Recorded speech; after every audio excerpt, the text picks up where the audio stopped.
Kieran O'Leary, I hope you are too. Good morning to you. Good morning. How are you doing? Yeah, are you also buzzing for this game? Or are you a little bit nervous now, Kerry? You know, supposed to be underdogs, but they're not. They're favourites. Yeah, it's a kind of 50-50 for me. Buzzing for the weekend, obviously, especially being Dublin. I suppose the anticipation was it was always going to be Kerry in Dublin, even though Kerry got a good fright and possibly could have been beaten on the day. But looking forward to the weekend, but a bit nervous, of course. To that point that Tommy was asking the lads, is there a specific area of the field that you think if Kerry gets dominance in, it's going to decide the game? For me, it comes down to matchups. I think how Jack selects his team and who he puts on certain marquee players, that'll be the winning it for me. Our obviously offensive part of our game, we're probably heavily dominant on David, so we will certainly need David to be scoring 7, 8 scores. We need the other fellas to chip in, but it comes down to matchups. How Jason Foley gets on Con, I presume that'll be the matchup.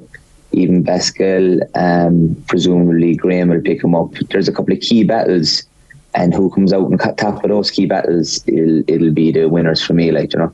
Kieran, one of the things that's been kind of talked about in the lead up to this final is question asked, are Kerry too reliant on Seanie OShea and David Clifford? Possibly too reliant, I suppose, but they have this phenomenal attribute that they bring so many other people into the game. And listen, no one player is going to win the game on his own. There's different classes, of course, and the boys are right up the top. But I think for the way they play the game, the way they bring other people into it, the way they just kind of naturally produce the goods week in, week out. I think James made the point there that at times they're unmarkable. Like David's play from open play, Seanie's free kick taking ability, and the way he gets around the field consistently is just unbelievable. But we'll need those two boys performing to top level at the weekend. What about the midfield battle? Because there is a sense that perhaps Kerry might actually be ahead, even though we're talking about two all-time great potential midfielders when we're talking about the dub setup. Again, for me, like, Kerry's midfield has been under pressure this year from the public eye, but I think we have two very good players. I think Jack Barry has had Fenton's number over the years, even though Fenton is having a great season. There seems to be a bit between the teeth by him. Seems to really, really want it.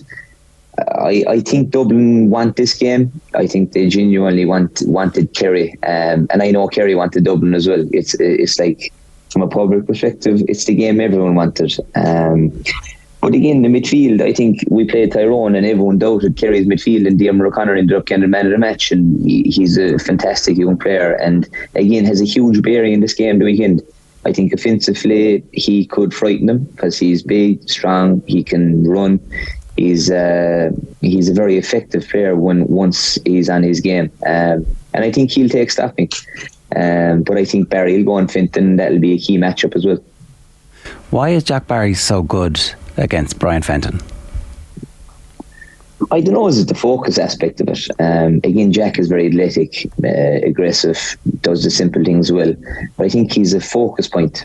I think it probably plays into the media kind of blow it up as well, and maybe he just likes marking him. There's certain players you like marking, there's certain players you don't. And again, I'd be hoping that Jack Barry comes out on top again the weekend, because Brian is a key player for Dublin. Leadership qualities, obviously, he's won everything in the game, and you can still see he wants it even more. But I still think Jack has a lot to play this weekend. I think he'll have a big bearing in this game. Fenton scored an amazing point off his knees and just all in one movement got up and just leathered it over the bar in the semi-final at a key moment, and kind of himself and James McCarthy at the start of that second half in particular, they were excellent. And like I don't know, I think James McCarthy might be due for the Player of the Year award if Dublin were to win this, by virtue of the fact that he should have had one before now, and he may well be their greatest ever player.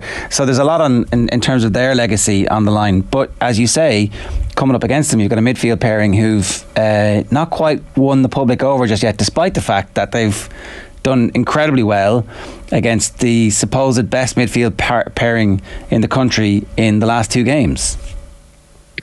Yeah, I mean, look, not taking nothing away from McCarthy, he's a phenomenal player, having a great season. It will come down to who wins the game, who gets player of the year, because James is having a great season, but equally is David Clifford. If Kerry win, Clifford 100%. I don't think there's any debate about that. But the way these votes go, it's like, oh, we should have given him one before. It's his turn. Of course. And to be fair, the boys' leadership qualities is phenomenal. They really seem to be stepping it up. But for me, is this a case of last chance saloon for the lads? Kerry are very young. And not blowing up Kerry by any means. I think Dublin really feel this is their last kind of like Cluxton, McCarthy, but not Fenton. Kilkenny isn't getting his regular game time like he usually goes. They're coming to the end to a certain extent. And I think they feel this is their last chance saloon to kind of maybe this is it now. Kerry in the final, what a way to go out if we do win. And Kerry are probably the other side of it. Their average age is presumably 24, 26. Very few at the age of 30 plus. Bar one or two maybe. So going back to it, I suppose the boys have seen it all. They've done it all before. The experience will tell a lot. Kerry Dublin in the final is nervous for me, but what a buzz and an atmosphere it's going to be the next day. It's going to be phenomenal. But that must be a massive motivation for Kerry though, Kieran, to land the final blow on the Dublin Empire. Absolutely. Like, I suppose when teams are going well and you have the chance to maybe take some sort of a scalp off them, sure you love that, like, I remember actually, funnily enough, like going back to my own playing days, from a club perspective, we were going for 5 in a row and James and his team stopped us earlier on the county championship, and that was probably an unseen thing at the time. Kerry will be no different. Dublin have been the most dominant team over the last 10 years, and I think there's a small bit of a change in the guard. Well, I'm hoping there is, because who could have seen Dublin being stopped there a couple of years ago? I suppose even last year, if there was a bit of extra time, would Kerry have been under a bit of pressure? Like, I know Shawnee scored a phenomenal free kick, but if it was extra time that day without Con Callaghan, Dublin seemed to be coming really, really into it, and I think they would have felt that themselves. So they think there's a small bit of a chance for them to rectify that this Sunday. No Con, no Mannion, no Jack McCaffrey. I think Evan Cornford's just as good as Cluxton, but anyway, no Cluxton. Yeah. Different. Now here's the thing though, that point you're making about the age profile is really, really interesting, because at some point the old lads get beaten by the young lads. That's just the way of life. Yeah. Absolutely. But again, is like, I suppose, do they see like what a way it would be for someone to go out like when they're that age? I know that Cluxton is back, and I agree with you. Comfort was having a great season. Didn't see how he was bringing to the table in terms of how he's going to improve the team, but obviously his leadership qualities again, and from a player's perspective, they probably wanted him in around the dressing room, the experience alone. But again, it's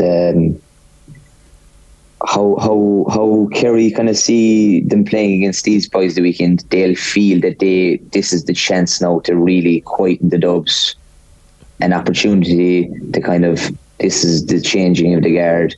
This is our time now. You've had your chance. Let's go and play ball.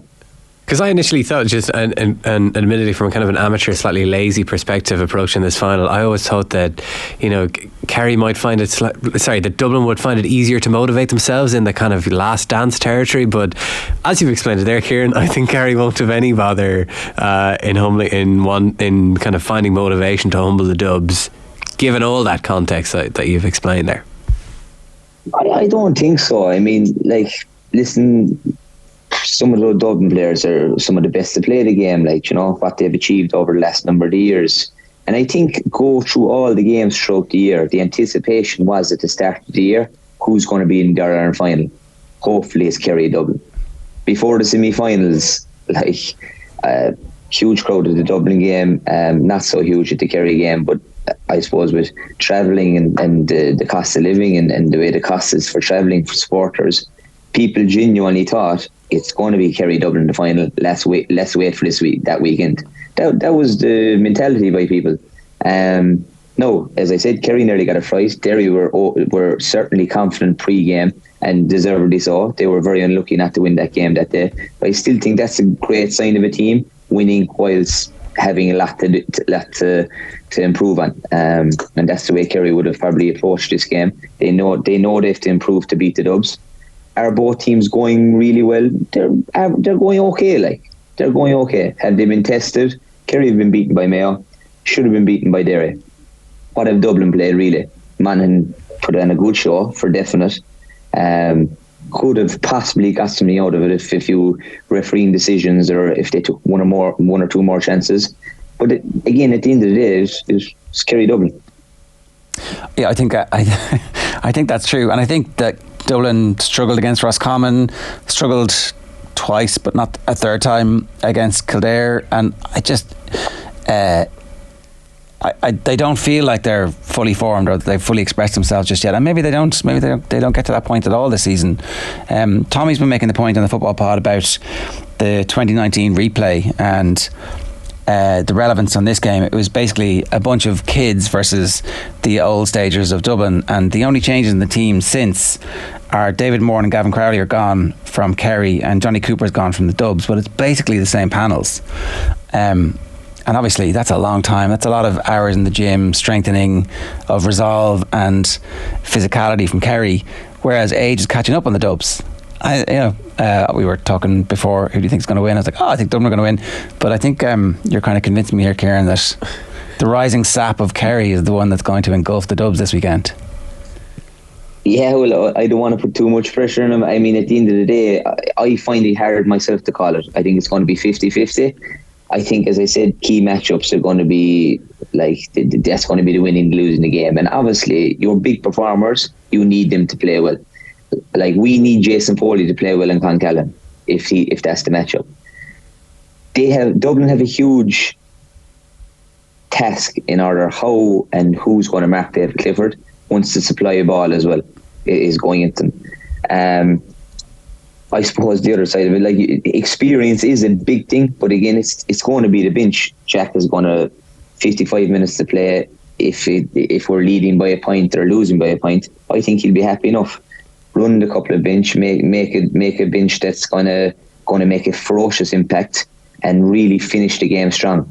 From a forward perspective, I'm disappointed for Tony Braston not to be tagged out for the weekend due to injury. I think he would have had a good say in the game. I think the game would have suited him. Very good ball player. But I suppose depending on the panel, Killian's plan to come back in, had a good day in 2019 that time as well. But again, not a whole pile has changed in terms of panel-wise. Experience is a huge thing. But like say Diarmuid O'Connor, David, Shawnee, who were unbelievable here at the time. Dave, a couple of years down the line, Paddy. Physically, mentally, Paddy, absolutely. And to be fair to the Cliffords, had a tough year after the back of Fossa going all the way last year and continued on to the Kerry season and a few personal things with their own family, which, credit to the boys, credit to what they've done. Serious young fellas. Yeah, for sure. Kieran, enjoy the game if that's possible. Do you actually get to relax into matches, or are you a bad watcher now? Definitely, yeah. No, I really, I actually enjoy the games these days. The way the game has gone, it's changed dramatically. It's very tactically, you have to be really aware of the tactic side of it. It's almost keep ball, it's cautious. I think that's the kind of game it's going to be. I'd love to see open football, kicking through the lines, score for score, really entertaining battle, but I think it's going to be a cautious approach. And listen, I'm going to enjoy the atmosphere. It's going to be meeting up with old friends up the Saturday, enjoy the aspect of the All-Ireland final day, and hopefully coming down with Sambagore on Sunday. Well, enjoy. Thanks a million for joining us. Cheers. Thanks for having me, lads.